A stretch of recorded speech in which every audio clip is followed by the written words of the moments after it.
When we talk about keeping an engine alive, really alive, we're not just talking about oil changes and topping off fluids. That's what everyone focuses on. But what really separates engines that run strong past 300,000 miles from the ones that fall apart early are the small things, the overlooked details, and the habits that quietly either save or destroy that lump of metal under your hood.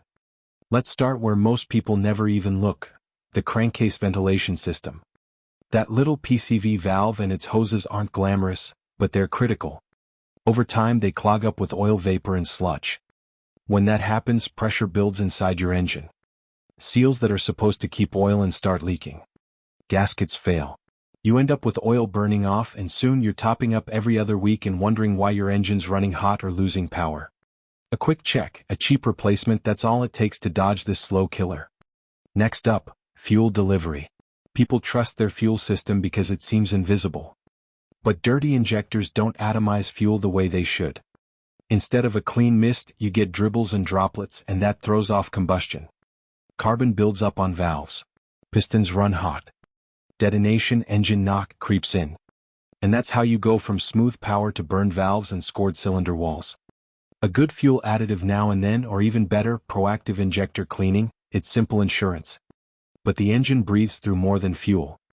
A lot of folks ignore the air filter because it doesn't look that dirty. Here's the thing: even a partially clogged filter restricts flow enough to make your engine work harder for air. That richer mixture that follows? More carbon, more fuel dilution in your oil, and more heat. And if you live somewhere dusty or you do a lot of city driving, it happens faster than you think. Keeping that filter fresh is like letting your engine take a deep breath.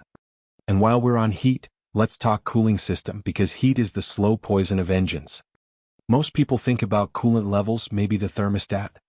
But what about that radiator cap? That little piece of hardware control system pressure. Lose pressure and your coolant boils at a lower temperature.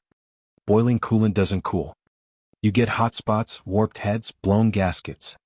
And what about those radiator fins? A clogged or bent-up radiator can't shed heat the way it's supposed to. The same goes for the condenser sitting in front of it. A simple rinse with low-pressure water now and then keeps them breathing. Cooling fans, they're your lifeline in traffic. But relays fail. Fuses pop. Temperature sensors lie. And if that fan doesn't kick in when it should, you might not see the damage until it's too late. That's why watching your temp gauge isn't optional. It's your early warning system.